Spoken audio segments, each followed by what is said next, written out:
Good Wednesday evening, Southeast Texas. We're going to take the next 15 minutes and dive into your forecast over the next 7 days. We need rain as a developing drought is starting to take place across the area.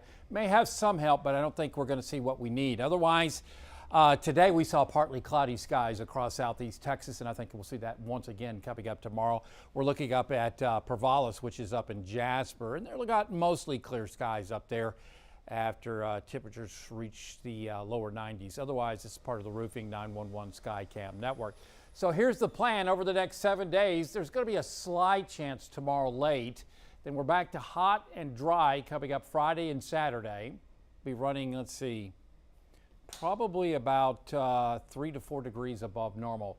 Then a slight chance or a chance coming up, scattered showers and storms, how about that, coming up on Monday. So Sunday, Monday, Tuesday, and Wednesday, at least every day, we have at least a 20% coverage each day. So again, moving in a little better direction, but we need a lot more than what we're going to get.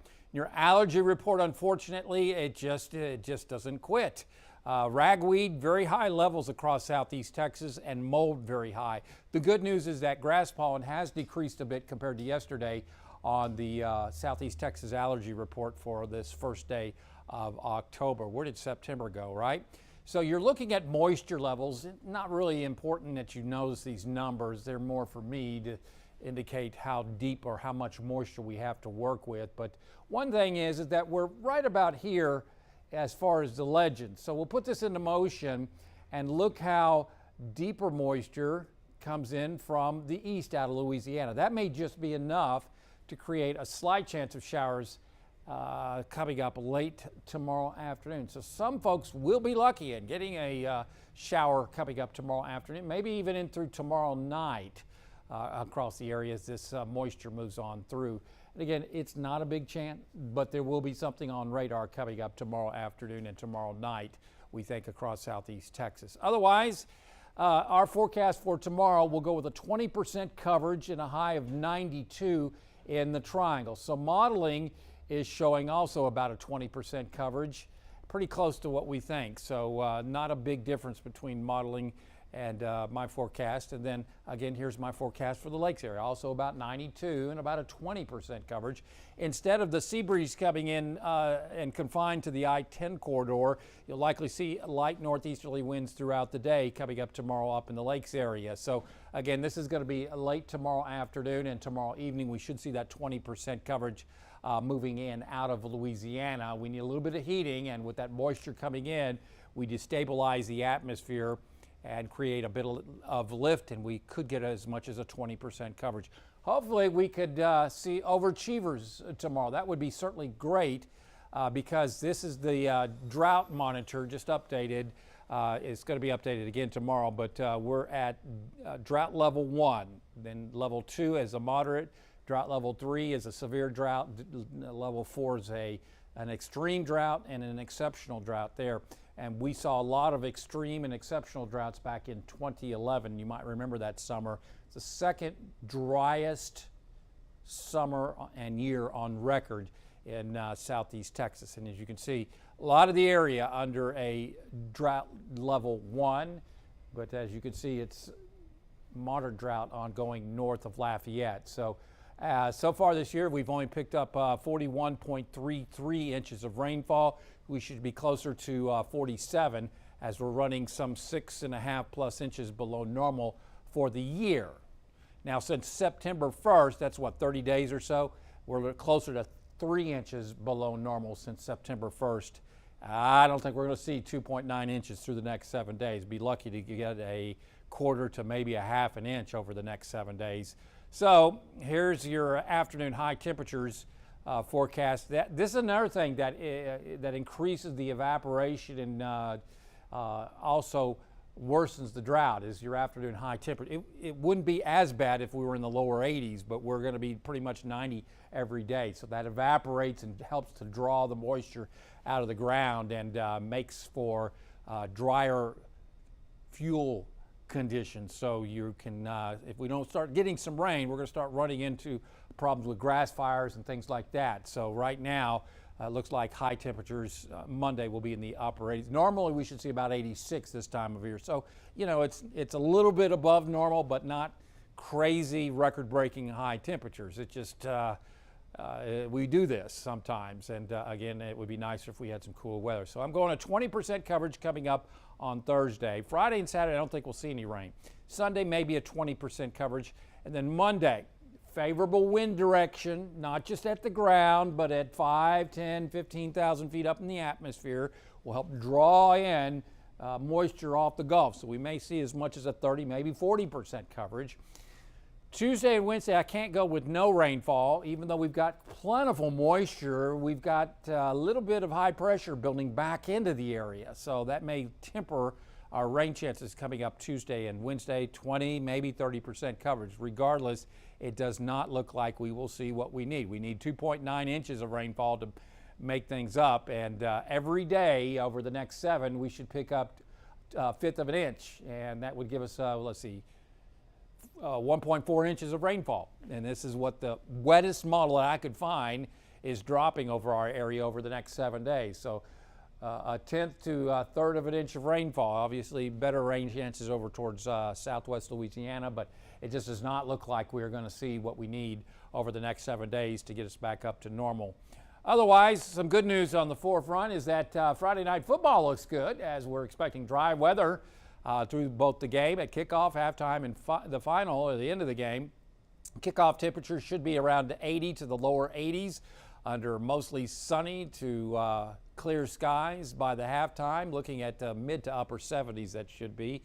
Those fat fingers get in the way, so it should be 70s. And then by the end of the game, we're looking at temperatures in the low to mid 70s. So probably not as cool as what we saw last Friday night, but certainly not having to deal with thunderstorms in the forecast for those Friday night football players. Otherwise, today we saw not sunny, despite what modeling said. We went with partly cloudy against modeling, and as you could see, we had partly cloudy skies today. We'll do that again tomorrow with temperatures currently in the mid 80s. Nothing showing up on radar today, but that may change as we work on into tomorrow afternoon because that moisture coming out of Louisiana on the Pro Roofing Concepts satellite and radar loop. Across the state, weak high pressure is intact, and as you can see, as we lose visible satellite, we'll be watching some of this moisture try to move on in from the east as we work on into tomorrow afternoon. As far as you can see, that deeper moisture, fairly low amounts of moisture over our area right now, but some of that is going to be dragged into our area from the east as we work on into tomorrow afternoon, and then maybe some drier air coming in on Friday and Saturday. So that would probably take care of us seeing any chance of shower and thunderstorm activity over Friday and Saturday. So there's that area of low pressure, and this is the upper levels. We're at 18,000 feet, okay? This is not tropical. And what's going to happen is we got high pressure off towards our southwest. This is great blocking for tropics, but I just think the season's over with. So put that out of your mind. We'll be watching this low head our way, and look, okay, we got the red right there. That is upper level disturbance, low pressure, and then this is moisture. Look how it goes way up the scale.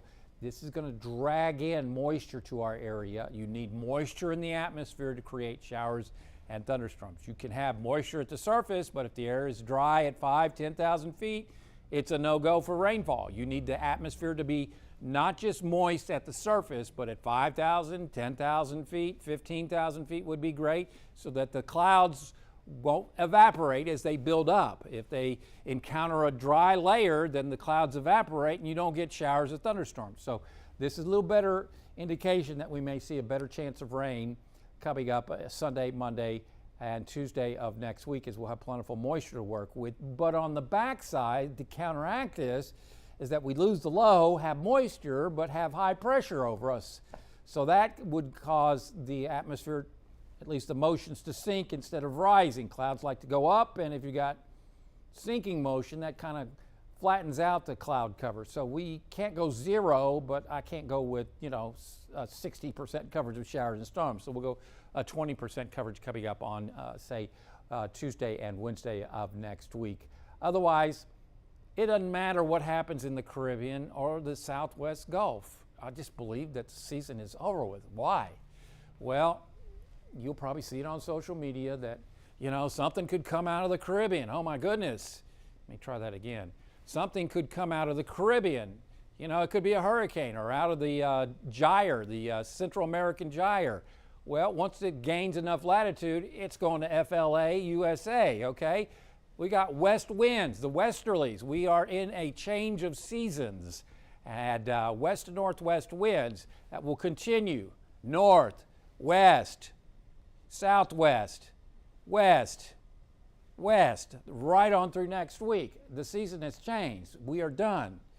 As everything, if something was able to develop, it's going to come, and once it gains latitude, it feels that shear and it will be directed off towards the east. That's what a lot of the climatological patterns that whenever storms do form as we head into October, if they come out of the Caribbean, they get redirected towards Florida. We're at that time of year to where the westerlies start doing this. If something develops in the Southwest Gulf, it's going to go like that over towards Florida because of this westerly shear. And that is because we are in a fall time pattern. So I think we are done with the tropics and have been done for some time. We have seen an October pattern much of September. So we will say goodbye to Umberto. Imelda is headed right towards Bermuda coming up tonight as a Cat 2 hurricane. Winds are at 100 miles an hour. They do this all the time. It's not infrequent, but as you can see, both storms are headed out to sea. Boy, Umberto just fell apart. Regardless, it's headed off to the east-northeast at 22 miles an hour, and we will say goodbye to Imelda coming up on Thursday. So again, there's been a lot of discussion on social media. Well, something may come across from the eastern Atlantic, big deal, or Florida, or in the Southwest Gulf. I think we're in good shape because of the shear, westerly shear in the Gulf. Otherwise, again, well, I'm sorry, I apologize. We're losing daytime satellite imagery. There may be weak low pressure that develops in the Bay of Campeche or over towards the Central American gyre. But with the shear, I don't think it's going to happen, but if something's developed, it's going to Florida. It's going to take a Florida vacation. It's just that time of year as far as October goes. So for tonight, it looks quiet. We'll see lows in the mid-60s up in the lakes area, and I think we could see lows into the upper 60s and lower 70s in the triangle. Then tomorrow, we'll go with partly cloudy skies. It'll be a hot, humid afternoon, and look at that. We finally have something to work with. This is modeling. This is not radar, and you can see it may extend on into the evening hours tomorrow. So on the Gulf tomorrow, looking at mostly smooth seas around a foot. We'll see northeast to east winds at 5 to 10 knots, water temperature at 87. Only one high tide. It's early at 2:16 a.m. All right, tomorrow, 7 p.m., that's the last day as we continue to head deeper into fall, that the sun will set at 7 p.m. After that, tomorrow, Thursday, Friday, it'll be 6:59 as the days continue to grow shorter. Tomorrow, or tonight I should say, becoming mostly clear. Winds will likely go calm.